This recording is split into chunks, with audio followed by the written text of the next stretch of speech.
Oh, boy. Interesting pick. Well, what? What? I like that. Okay. That's cute. So it is going to be SOS, guys. Don't be confused. Going up against Soulkey on this map, Outboxer. And I'm glad because I did all this theory craft about like ZvP on this map. I'm like, oh, it's ZvZ after all. Like, yeah. I mean, I think this is obviously the right choice. I think most people, watching would agree. SOS sent him out here. If by some chance he fails, it's definitely a lot of flexibility there on a habitation station with Cure and Rogue down the pipe for playing either a TVZ or a ZvZ respectively. And really feeling like this could be the end if SOS is playing as well as he did just moments before, man. Looking really, really solid. I mean, remind yourselves that Soulkey's stats against Proleague are 3 and 4. He's only played 7. He's not doing so hot in individual leagues right now, but it's definitely not his strongest matchup. Versus Terran, he's 6 and 1. Versus Zerg, he's 6 and 2. And versus Protoss, 3 and 4. Yeah, says a lot for sure. And this is one of the biggest Protoss players in the world, SOS. He's been on top, won so many tournaments, has so much experience, and played so well yesterday. Are we going to see DTs, guys? Yes. Who knows? Could be. It could be, man. It's all up to this. That SOS smile, the most terrifying thing you will ever face. It's time now, Soulkey versus SOS, and what could be the very last game of round 4.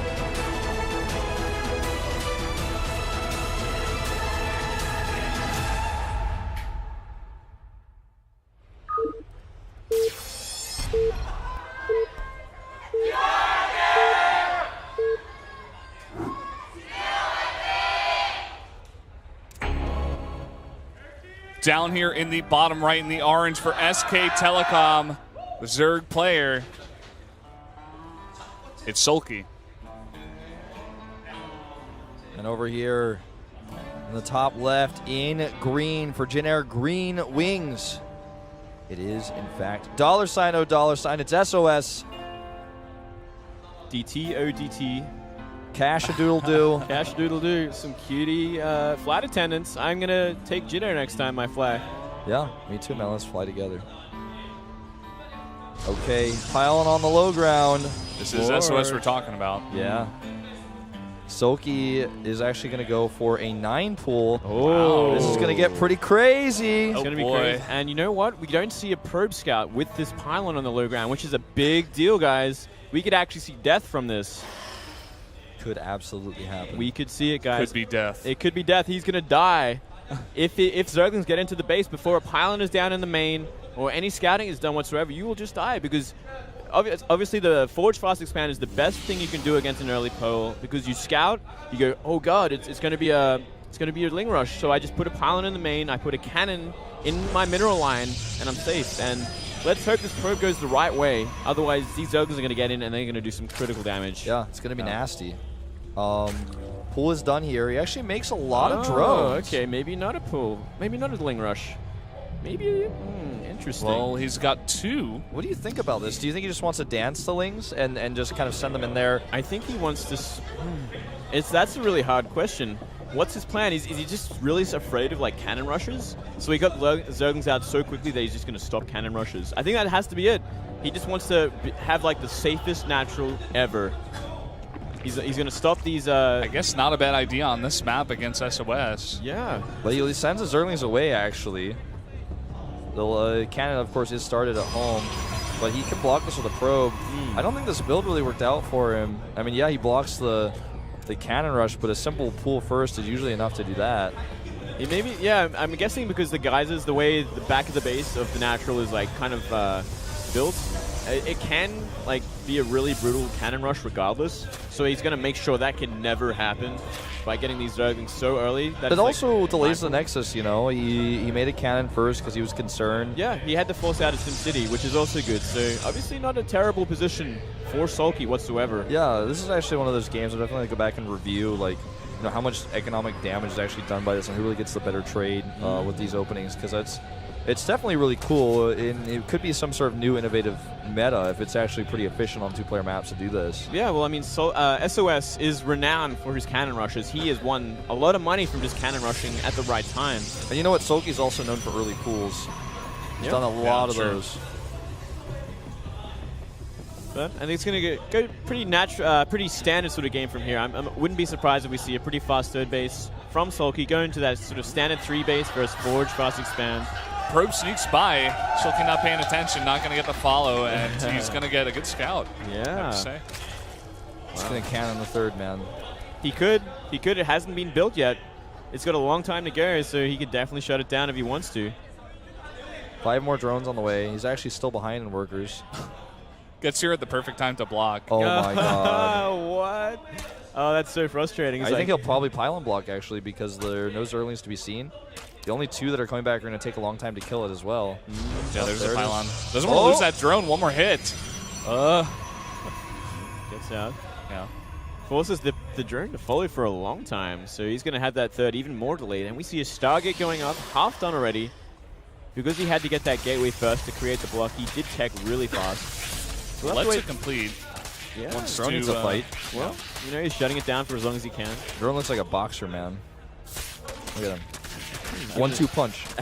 Left, right. Is that actually like what the Korean commentator just said too? Like, I think that's actually what he just said. He said 1-2 like the drone was punching. That's so funny. I guess I think alike. It's the Oracle, but Overlord. Overlord's on the way out. Oh man, and sees no gas. Yeah. SOS only taking the gases in his main. There is an Overlord going in there. He should be able to see it. Yeah. Will it be too late there? It's going to be very close timing. He sees it. He sees it finally. Yeah.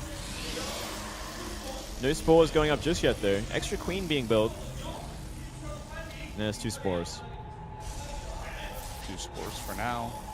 This probe over there gonna make that third base, it looks like.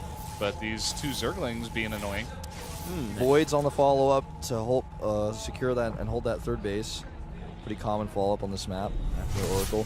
Should be able to get about 4 kills here with a spore not done. It's 3. Oh, 2 actually. It doesn't even get the third. Yeah. Missed 2 of those kills there, actually. And we see no Robo just yet, but we do see Void Ray production, so it's going to kind of protect him against like Ling, Roach sort of pressure on the third base. But he'll definitely want to get his Robo up soon to stop any sort of timing, especially from Hydra's. This map is great for Hydra timings, considering how open it is and considering how many angles you have to attack the third and the natural. So he wants to get that down pretty soon. But an extra Stargate could also do the trick.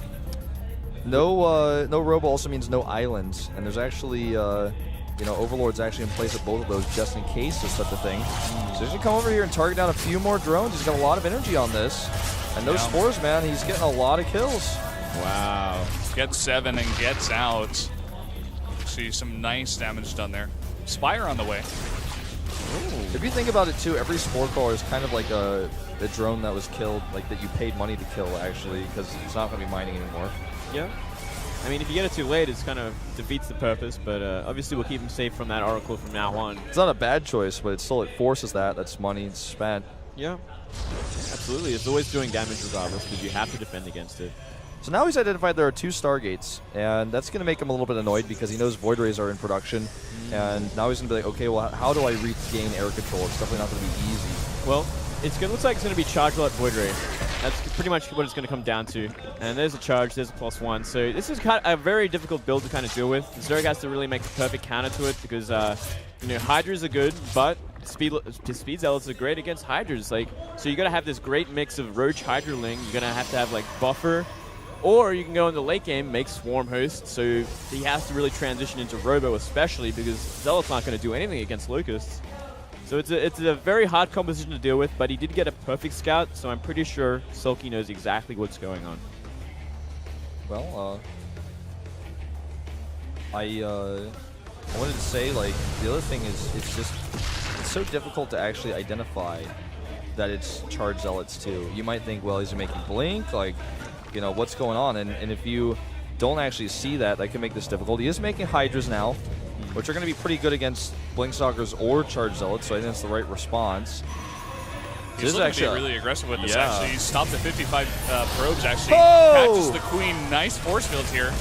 Gonna get them for the Hydras. They pop out. They're focusing down the Void Rage. They get one. Could they get another? Some other Hydras come out here as well. That is huge if he gets his Void Rage targeted. Down to 6 health. It does escape, but still so low now. A few Phoenixes here to help out, to lift. And the Charged Zealots are walking across the map. There is a piling up right now. A lot of gates, but 12 more Hydras. Oh, Mothership Core goes down. Oh, boy. This is looking not so good anymore for SOS. Might want to abandon this idea all along. Well, I mean, there's still only 8 Hydras. Like, he cannot really fight against Charge Lots with 8 Hydras. And if this Oracle actually came with the rest of the army, that's going to do so much damage to Hydras especially. So Soulkey has to be so careful right now. Gets that reveal on 4 of those Hydras, but it does go down. And still, a lot of these Phoenixes are out, and those Charge Lots, and all he's got is Hydras, like he did mention. I'm not sure if he wants to fight here off a creep, actually. A lot of lifts as well, and the Charge Lots rush in, killing a ton of them. Oh, wow. This is a beautiful combination. These extra Phoenixes later can just lift up extra Hydras and do so much damage. Oh, my God. This is actually so many Zealots here. Needs more units out, you know?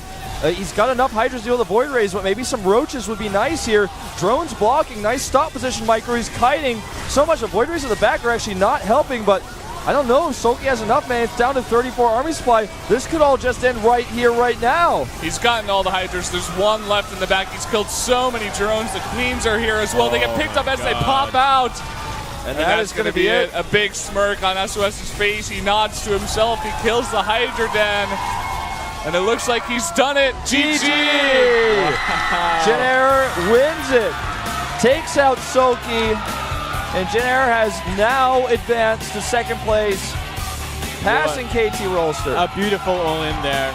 Beautifully done, beautifully executed. Phoenix follow-up from the 2 Stargates does so much work, and Soulkey didn't make any Roaches or because he had no buffer for Charge Lots, which is exactly what you need against that build. Yeah, you know, I really thought he had more Hydras in general, but like you mentioned that you were like, well, he's only got 8. I was like, oh my God, he's only got 8, you know? He droned. When he saw the Void Rays move out, and when he killed the first Void Ray, he started 12 drones. Yeah. He started 12 drones, and that was exactly the wrong choice. Exactly the number 1 wrong choice you could have made at that point is making drones, because that was purely an all-in. But he didn't know. He didn't scout it. He wasn't sure. It's so hard to identify. You know, maybe even adding some spine crawlers could have been helpful, but anything could have been helpful at that point. Anything that's an army unit, he had to deal with Zealots. What a win. What a great win for JINAIR. Definitely not expected. My prediction was wrong. Our prediction was wrong. But I think it's a good thing because that was such a great win. 6 series, man. And look at this. They have a big banner because they do win, of course, the round 4 playoffs here. Yeah, it says thanks to all the fans who cheer for us. And it's funny because we saw SKT hold up a similar banner at the end of round 4 saying, okay, we got 1st place. Like, banners flying all around, and SOS is able to finally clean up all of SKT. He's sitting behind the plane that has his face on it. Wow. I think True deserves a plane now, guys. Just saying, like, guys, I'm just saying, like, next season of GSL with these players is going to be out of control. That's why you mentioned this. Code is going to be coming up as well, by the way. On a completely unrelated note, we'll be casting that with you, Brendan. It's going to be a lot of fun. And SOS is ecstatic, but for him, it's just another day, more money, more cash in the bank. Just doing his job. He does it so damn well. He's actually so modest about the $$ thing. We talked about that yesterday, actually. He got interviewed. And it was really, really good to hear what he had to say about that. Well, I'm hoping we're going to get to hear from True, actually. I want to hear from him. I would like to hear from SOS, but I know a lot about him already. I want to hear from both of them, guys. Yeah, hopefully that would be ideal, right? That'd be great. I mean, this was a pretty fast match regardless, you know. We could definitely do some time to do a couple of interviews. I'd like that a lot. That's what I wanted. That's what I want, man. I want them to interview everybody. Yeah. I want them to interview me. Let's interview Terminator, man. Yeah. Let's interview Terminator. Let's interview Moonblade. Let's ask Terminator about what happened. What if they interview Sojong? Then what are we going to do? Translates herself? I don't know. That'd be weird. That would be weird. Well, here are our results, guys. True takes 3 wins over Sue Classic and Rain, and then SOS takes the final win over Soulkey. Sue beats Morrow and Soulkey beats True, but those are the only 2 wins for SKT. Somewhat of an upset today, I think most would argue, but really great matches, and I think the MVP, absolutely True here. Definitely proven that he is actually now a master of all 3 matchups. Yep, absolutely. He's a top Zerg for sure. He beat Sue Classic Rain. Those guys are so strong, and they've done so much for the scene and won so much money. Like, these guys are insane. And to take all 3 down in a row, like, that's a feat that not many people can do. Yeah. You know, I don't really have any words of, like, I feel like SKT messed anything up in particular. I don't really feel like they made any bad choices with their players. You know, maybe sending Rain out on Frost could have been a better choice. I don't know, but, like, they just got outplayed, essentially. Like, there was no critical mistake. They had their strategies, they had their builds. True was just too good. It went wrong. Yeah. True just scouted it out and reacted perfectly. A scary thought, had JINAIR done even just a little bit better in round 4, they could have actually passed SKT and taken first place. Very, very close here. Here are the final point rankings. The final 4 in our playoffs for the end of the season are going to be SKT T1, JINAIR Green Wings, KT Rolster, and CJ Entis. Samsung not able to edge that win out. IM, MVP, and Prime looking a little bit weaker, but we'll be seeing them, of course, next season to see what they're bringing to the table. Here's the postseason. You guys can see the formats and the dates. We will be taking a 1-week break after this, and then we were going to go straight into this. It's going to be T1 versus CJ Entis on that first week. It's going to be Pro League format for the first day, then winners format for the second day, which is what we have for the playoffs, and then Pro League format for the third day. Of course, it's a best of 3 days. Yes. And keep in mind that there's a week of time in between these. If you look at the date, you can see you know, how it starts. It's going to be a week off next week. So these teams are going to have a lot of time to prepare for each other. I cannot wait to actually see the players. They'll be announced the lineups. I don't know if they'll announce lineups for both days. I feel like they won't. I feel like the last day will probably be revealed you know, after the winners format match. So really, really sick lineup of these players going to the finals. The finals will be on the 9th. It will be in Yeongdeungpo at Times Square. We'll be talking a little bit more about that as it gets closer. A lot of information there. It's going to be a sick finals. You know, I know a lot of people, you know, I've been talking about they don't really like studio finals that much. But this is going to be like a venue, a big finals in Korea. The biggest finals we've had in StarCraft 2 really since last year. So it's going to be a very big finals. If you're thinking about making a trip down to Korea, definitely try to schedule it around